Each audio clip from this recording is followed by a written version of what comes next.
Before we get into the video, could everyone please subscribe to my HOA Karen Tales channel? Thank you so much.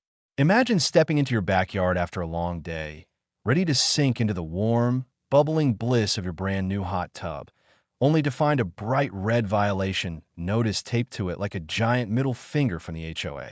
That's exactly what happened to me. But here's the kicker. It wasn't just a simple warning. No, they wanted the whole thing gone immediately. The reason? Something about neighborhood uniformity and excessive relaxation leading to undesirable gatherings. I read it 3 times, thinking it had to be some kind of joke, but the joke was on me because the HOA was dead serious. And so was I about making them regret every single second of it. It had all started so perfectly. My wife and I had spent months planning the backyard, envisioning it as our private little escape from the chaos of everyday life. The hot tub was the crown jewel of the project, a perfect spot to unwind, enjoy a few drinks, maybe even have some friends over. It wasn't some massive, obnoxious setup, just a sleek, modern tub nestled into a custom-built deck, surrounded by soft lighting and a few neatly arranged plants. It blended in beautifully with the yard, looking less like an eyesore and more like an improvement to the whole damn neighborhood. So when I found that notice, my blood boiled. I stormed into the house, waving the paper like some kind of ridiculous flag of injustice. My wife barely looked up from her coffee. "What?" she asked, sighing. I confirmed, and she took the paper, scanned it, and let out a short laugh. Excessive relaxation? Were they afraid people might start enjoying themselves around here? I wasn't laughing. The letter threatened a daily fine if the hot tub wasn't removed within a week. A daily fine. I checked my email, and sure enough, there was an official HOA notice as well, signed by none other than Karen Bennett, HOA President Extraordinaire. Now, Karen and I had a history. She ran the HOA like a personal kingdom, ruling with an iron fist and a clipboard. Every minor infraction, trash cans left out too long, grass growing half an inch too tall, kids' bikes left on the driveway, was met with an email, a fine, or if she was really in the mood, an entire HOA meeting dedicated to the issue. And now, apparently, my crime was relaxing too much in my own damn yard. I refused to back down without a fight. That same day, I marched straight to the HOA office, determined to talk some sense into them. The meeting room smelled like stale coffee and misplaced authority, with Karen sitting at the head of the table like a judge ready to hand down a sentence. The rest of the board members sat around her, nodding along to whatever nonsense she spewed. "I'm here about this violation," I said, slapping the letter onto the table. "This has to be a mistake." Karen smiled in that condescending way she always did, the kind of smile that made you want to throw something. "I assure you, it's not a mistake. Hot tubs are not in line with our community standards." "Since when?" I challenged. "There's no rule against hot tubs." She held her hands clearly, enjoying herself. "There's now the board voted last week to prohibit them." I blinked. "You made a new rule after I install mine?" Karen shrugged. "We're always looking out for the best interests of the neighborhood." That's when it hit me. This wasn't about rules or aesthetics. This was about control. They saw something they didn't like, and instead of dealing with it fairly, they changed the rules just to shut me down. I took a deep breath, trying to keep my temper in check. "So you expect me to just get rid of it, even though it was installed before the rule existed?" "Yes," she said sweetly, "or you'll face a fine of $200 per day until it's removed." The board members nodded in unison like trained parrots. My fists clenched. I wasn't just angry, I was furious. But anger wasn't going to get me anywhere with this group of power-hungry bureaucrats. No, I needed to be smart about this. I exhaled slowly and put on my best fake smile. "All right, thanks for your time." Karen raised an eyebrow, probably expecting me to argue more. Instead, I grabbed the violation notice, folded it neatly, and walked out. As soon as I got home, I ripped it in half and tossed it in the trash. They want to play dirty? Fine, idi play dirty. That night, I sat outside, staring at the hot tub, my mind racing. They thought they had backed me into a corner, but they had underestimated just how petty and stubborn I could be. Removing the hot tub wasn't an option. I had already spent thousands installing it, and honestly, the principle of the thing pissed me off more than the cost. But what if I went even bigger? A wild idea started forming in my head, something so absurd, so technically legal, that would drive Karen and her minions up the wall, a lazy river. The thought made me laugh out loud. A full-fledged, winding waterway flowing through my backyard, bigger, bolder, and completely within the rules. I grabbed my laptop and started researching HOA guidelines. I scoured every document I could find, looking for any loophole that would let me pull this off. And then I found it buried deep in an old guideline about acceptable landscaping features. There was a clause stating that non-permanent water features were allowed as long as they were maintained and did not cause water damage to neighboring properties. There was nothing about size limitations, nothing about currents, nothing that specifically banned a lazy river. That was it.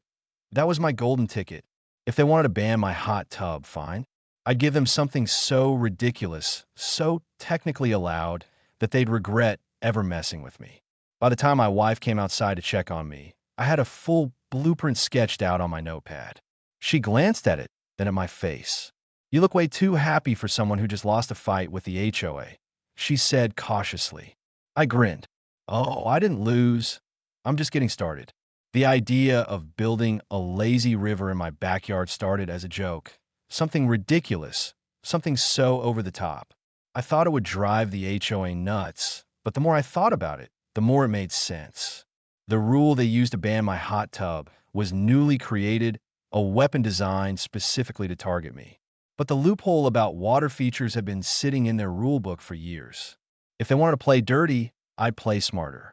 I wasn't breaking any rules, just following them in a way they never expected, and that thought filled me with an almost dangerous kind of excitement. I spent the next few days drowning myself in research.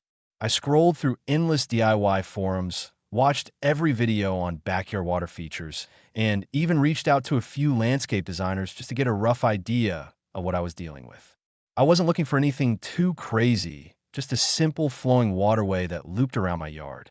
The key was making it temporary, or at least appearing that way. That was the magic phrase in the HOA guidelines: non-permanent water feature. As long as it wasn't a fixed structure, it was fair game. The first problem was cost. A full-blown lazy river would have been insanely expensive if I hired professionals, but I had no intention of doing that. I needed this to be cheap, functional, and most importantly, something the HOA couldn't argue against. I sketched out a plan using flexible pool liners, a pump system, and a series of hidden trenches that could be disguised as part of a landscaping project. If I did it right, it would look like nothing more than an elaborate garden waterway. If I did it really right, it would look like the best damn backyard upgrade this neighborhood had ever seen. Of course, I couldn't let the HOA catch on too early. That meant keeping everything as quiet as possible. The last thing I needed was Karen sniffing around, looking for a way to shut me down before I even got started. So I played it cool.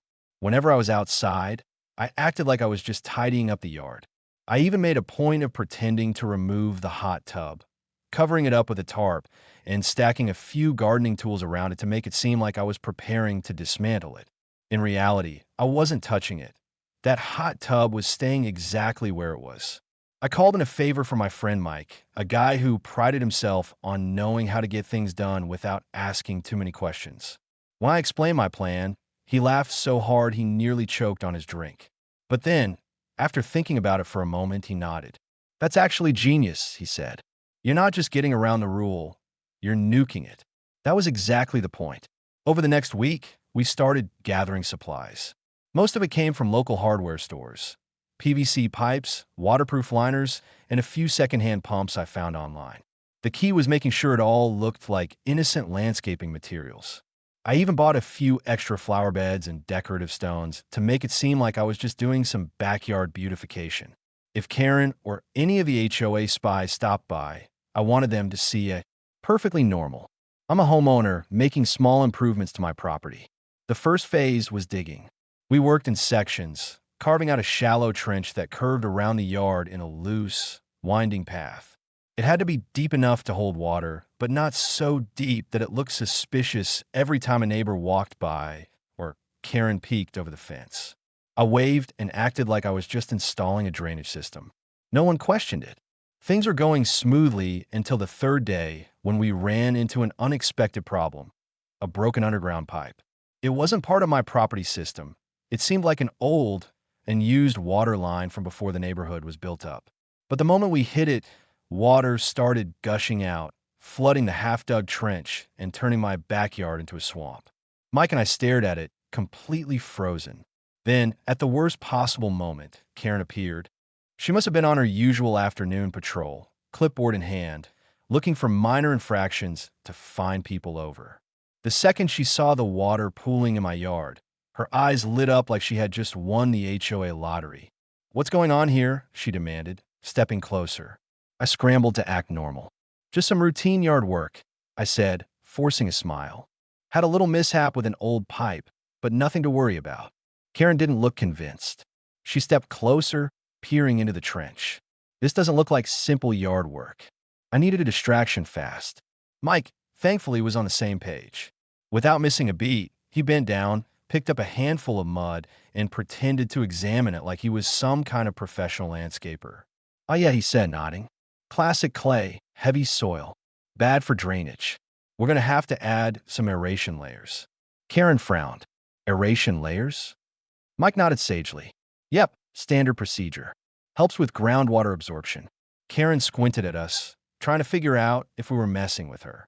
The thing about people like her is that they love pretending to understand things they don't. I could see her debating whether to question us further, but after a long pause, she just sniffed and made a note on her clipboard. "Well, make sure you're following HOA guidelines. No authorized construcción." She left, but I knew she'd be back. After she was gone, Mike and I exchanged glances before bursting into laughter. "Aeration layers?" I repeated. He grinned. I panicked. Okay, the pipe disaster set us back a day, but once we got it patched up, the rest of the construction moved quickly. The trench was lined with waterproof material, the pumps were set up to keep the water flowing, and decorative stones were placed along the edges to make it look more like a fancy garden stream than a full-fledged lazy river. The final step was testing the current. If this thing didn't actually function, the whole plan was pointless. The moment of truth came late one night when the neighborhood was quiet. I filled the river with water, switched on the pumps, and watched as a gentle current began to form. It isn't a raging river, but it moved just enough to carry a small float from one end to the other. I stepped back, admiring our work. It wasn't just a backyard project. It was a statement, a message to the HOA that they couldn't just push people around without consequences. Mike clapped a hand on my shoulder. "You know this is going to make Karen's head explode, right?" I smiled. "That's the plan." The next morning, I grabbed a pool float, plopped it into the water, and let the current carry me along. Just like clockwork, as if she had some kind of HOA radar, Karen appeared on the sidewalk, staring in absolute horror at the spectacle in my yard. I lifted my drink in a toast. "Good morning, Karen." Her mouth opened and closed, but no words came out. And just like that, the war had officially begun. The moment Karen saw me floating down my brand new lazy river, I knew I had officially declared war. She didn't just look annoyed.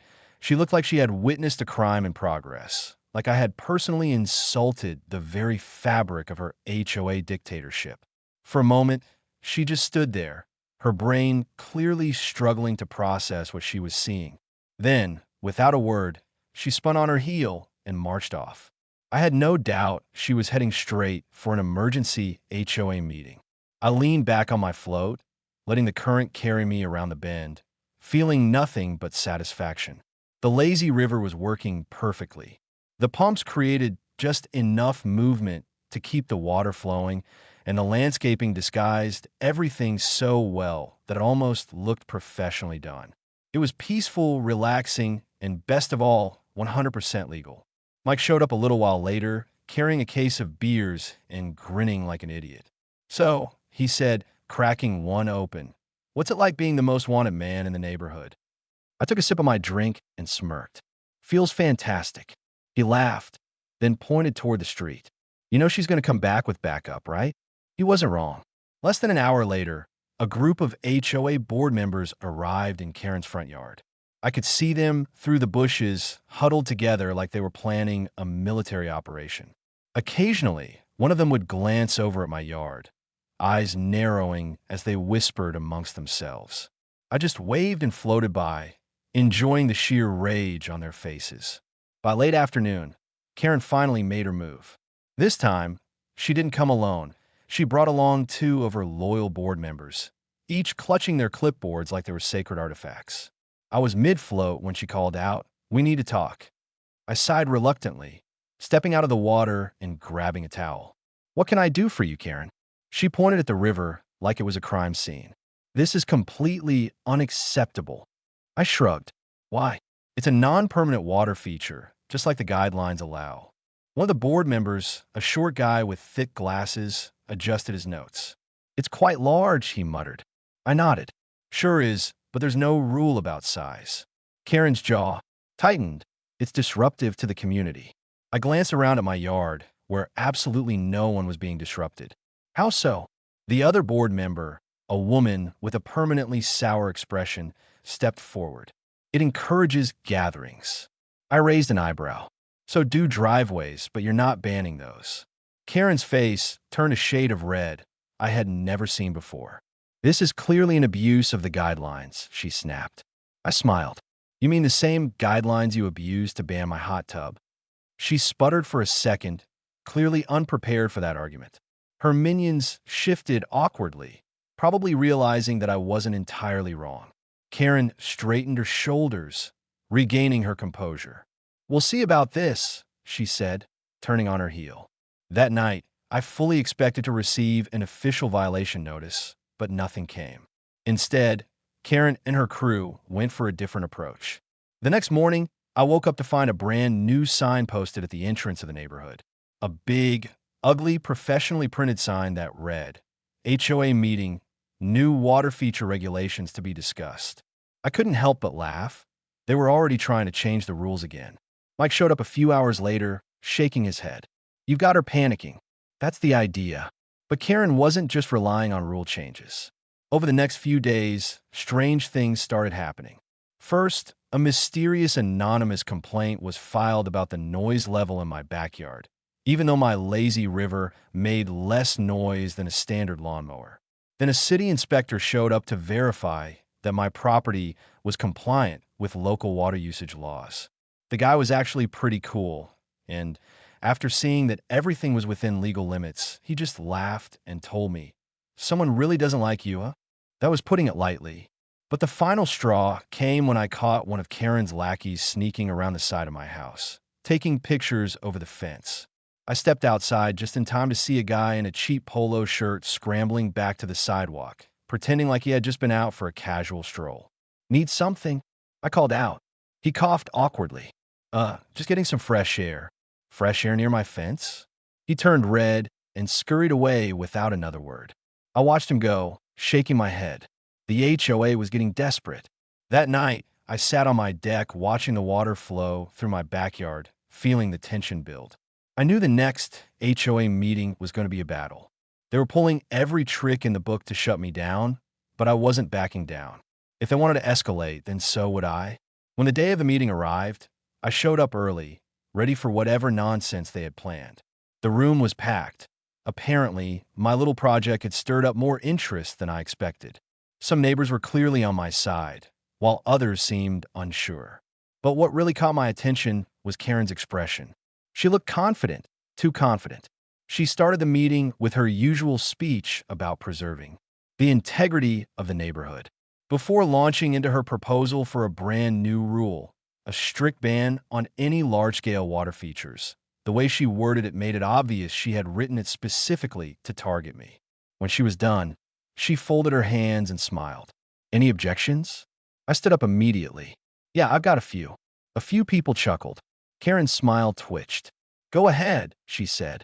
I pulled out a printout of the current HOA guidelines. "You can't just keep changing the rules every time someone does something you don't like." Karen crossed her arms. "We're making necessary adjustments to protect the community." I nodded. "Right, but according to your own bylaws, any new rule changes need to be approved by a 2/3 majority of homeowners. So let's put it to a vote." Her face paled. She had clearly been hoping no one would call her on that. But she had no choice. She had to let the vote happen. To her horror, The room wasn't as supportive as she thought. While some people sided with her, a good chunk of the homeowners were clearly fed up with her constant rule changes. The final vote came in just under the required majority, meaning her rule didn't pass. Karen was livid. I could practically see the steam coming out of her ears as the meeting ended. She stormed past me, muttering under her breath, "This isn't over." I just grinned, looking forward to round two. Walking out of that meeting, I knew I had won a battle, but the war was just getting started. Karen had always been a problem in the neighborhood, but now she was becoming a full-blown menace.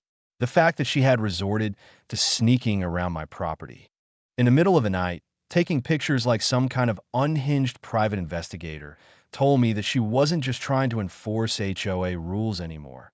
She was out for revenge. And if she thought I was just going to sit back and take it, she had another thing coming. The morning after I posted the security camera photo, the neighborhood was buzzing. People who normally avoided getting involved in HOA drama were suddenly whispering about Karen's midnight antics. I caught a few of my neighbors passing by, glancing at the picture with amused expressions. Even the ones who usually stayed out of conflicts seemed to enjoy the idea of watching Karen squirm. She must have realized that she had made a mistake because by noon, she stormed over to my house, clipboard in hand, fuming. She didn't even bother with her usual fake pleasantness. The second I opened the door, she launched into an angry tirade. "You had no right to post that picture," she snapped, pointing her finger toward my door. I crossed my arms. "You had no right to be sneaking around my property in the middle of the night. You do realize that's trespassing, right?" She scoffed. "I was conducting an HOA investigation." I smirked. "Oh, is that what we're calling breaking and entering now?" Her face turned a deep shade of red. "I was simply ensuring that your so-called water feature wasn't causing any harm to the neighborhood." I held up my phone, showing her the footage again. "Then why were you taking pictures over my fence like a creepy paparazzi?" Karen opened her mouth to argue, but before she could come up with another excuse, something happened that I had never seen before. One of the other HOA board members, an older man named Frank, stepped on my driveway. "Karen," he said, sighing, "what the hell are you doing?" Karen turned to him, looking caught off guard. "You were spying on his backyard," Frank interrupted, "and now the entire neighborhood knows about it. Do you have any idea how bad this looks?" Karen's mouth opened and closed like a fish gasping for air. For the first time since this whole thing started, I saw something resembling panic in her expression. Frank shook his head. "I told you weeks ago to let this go, but instead you've turned this into a personal vendetta." Karen gritted her teeth. "This is about maintaining community standards." Frank sighed. "No, Karen, this is about you not getting your way." For the first time ever, Karen looked speechless. She glanced between me and Frank, probably realizing that she was losing control of the HOA board. Her grip on power had always relied on people blindly following her, but now, with all her sneaky tactics being exposed, even her own board members were starting to see her for what she really was. But just because she was losing control didn't mean she was giving up. That night, an emergency HOA meeting was announced. The notice was sent out through official HOA emails and printed on flyers taped to people's doors. The subject: a new motion to enforce mandatory water feature regulations. Karen wasn't backing down. She was doubling down. Mike came over the second he saw the notice. "She's actually insane," he said, tossing the flyer onto my counter. "She's desperate," I said. "She knows she's losing. She's trying to rush a new rule before more people turn against her." Mike said, "She thinks if she can get one more restriction in place, she can still win." "She won't," I said. "Not this time." The night of the HOA meeting, the turnout was huge. Normally, these meetings were dull, and barely anyone showed up unless they were being fined for something. But this time, almost everyone in the neighborhood was there. The room was packed, the air buzzing with tension. Karen stood at the front, looking flustered but determined. She cleared her throat and launched in her speech. "We have gathered here today," she began, "to address the growing concerns regarding unauthorized water features in our community. These unregulated structures pose a risk to property values, neighborhood safety, and the overall harmony of our HOA." I fought the urge to roll my eyes, She was really trying to make my lazy river sound like a threat to civilization itself. She continued, "As such, I am proposing a new rule that will strictly prohibit any water feature over a certain size, including man-made streams, large fountains, and any other disruptive structures." A few people murmured, but no one immediately agreed. I could see some of them exchanging glances, clearly not buying it. Then, to my surprise, Frank stood up. "This is ridiculous," he said. Karen's eyes widened. "Excuse me?" Frank folded his arms. "You're trying to pass a rule that specifically targets one homeowner. This isn't about the community. This is about your personal vendetta." Murmurs of agreement rippled through the crowd. I saw a few heads nodding. Karen shook her head. "That's not true.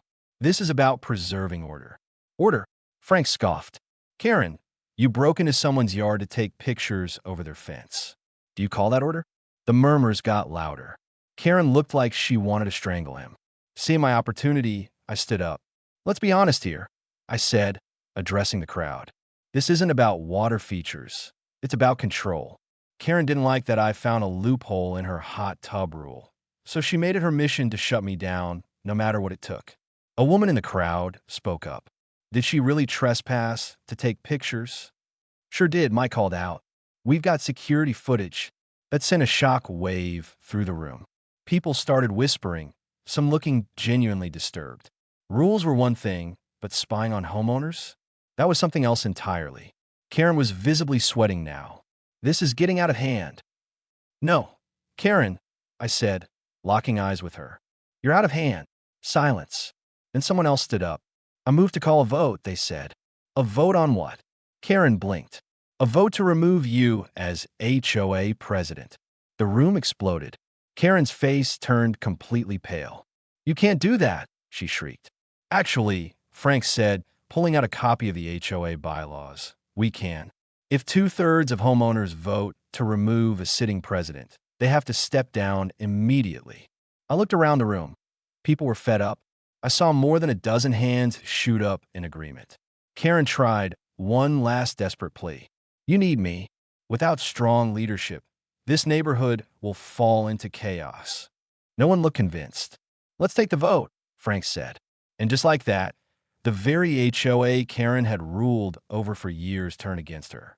She lost the vote by a landslide, and just like that, she was out. As the meeting ended, I walked past Karen as she sat there, stunned, her reign of terror officially over. I leaned down, whispering just loud enough for her to hear, "Enjoy your retirement, Karen." And then I walked out, heading home to float peacefully down my completely legal lazy river. The day Karen officially moved out of the neighborhood felt almost surreal. For weeks, I had watched as her house sat on the market, a for sale sign standing like a symbol of her downfall. At first, I thought she might be bluffing, that she was using it as some kind of last-ditch power move to make people beg her to stay. But as time passed and the sign remained, it became clear she was really leaving. And not just leaving, but running away from the place she had ruled for years. I had half expected her to go out with one final dramatic act, maybe another lawsuit or so. Me ridiculous farewell speech about how the neighborhood would collapse without her leadership. But instead she packed up quietly like someone who had lost a battle and had no choice but to retreat. The morning her moving trucks arrived, I sat on my deck with a fresh cup of coffee, watching as box after box was carried out of her house. Mike showed up a little later, hands stuffed in his pockets, grinning as he watched the movers struggle with a ridiculously oversized couch. "You really did it," he said. "You actually outlasted her." "I told you I would," I said. We both stood there watching as Karen herself finally emerged from the house. She looked exhausted, like the whole ordeal had drained the life out of her. She noticed us standing there, and for a brief second, our eyes met. There was no rage left in her expression, no fire, no fake authority, just frustration mixed with something that almost looked like regret. I gave her a little wave, not out of kindness, but because I knew it would make her even angrier. She just huffed, turned away, and climbed into her car without another word. A few minutes later, the moving trucks pulled out, her car followed, and just like that, she was gone. Mike stretched, letting out a satisfied sigh. "So what now?" Are you finally going to relax and enjoy your victory? I laughed, shaking my head. You act like I haven't been enjoying it this whole time. With Karen gone, the neighborhood started to change almost immediately. The HOA, now under completely new leadership, went through a major overhaul. The first thing they did was reverse a bunch of Karen's ridiculous rules. No more unnecessary fines, no more petty regulations about lawn decorations, and best of all, no more restrictions on backyard improvements. The guy who had wanted a koi pond got one. The neighbor who had been fined for their 2 colorful flower beds went all out, turning their front yard into the most vibrant, lively garden on the block. People who had once feared the wrath of the HOA were now reclaiming their homes, making improvements, personalizing their spaces. It was like a weight had been lifted off everyone's shoulders. And me? Well, I decided it was time to upgrade. The lazy river had been my ultimate act of defiance, my way of sticking it to the HOA when they tried to take my hot tub away. But now, with no one standing in my way, I had the chance to turn it into something even better. I spent the next few weeks expanding it, adding small waterfalls, LED lighting for nighttime floats, and even a little stone bridge that connected different sections of my yard. One evening, as I floated down my perfectly upgraded river, drink in hand, I heard laughter from the other side of the fence. The new HOA president, a much more reasonable guy named Dave, had stopped by along with a few other neighbors. I got to say, Dave said, looking around my yard, Karen really did us a favor. If she hadn't started this fight, we wouldn't have gotten rid of her, and this neighborhood would still be miserable. I smirked. So what you're saying is I should send her a thank you card? I got a laugh from a group. Someone handed me another drink, and for the first time in a long while, I felt completely at peace. No looming threats of HOA violations. No ridiculous power struggles. Just me, my backyard, and the satisfaction of knowing that I had one in the best way possible. As the sun started to set, I realized something. This wasn't just about me getting back at Karen. Sure, that had been the fun part, but in the end, what really mattered was that the entire neighborhood had changed for the better. People were happier. They were no longer walking on eggshells, constantly worried about being fined for some minor rule violation. Karen had spent years trying to control everyone, trying to force her idea of a perfect neighborhood onto people who just wanted to live their lives. But the funny thing about people is when you push them too hard, when you try to control them too much, eventually they push back.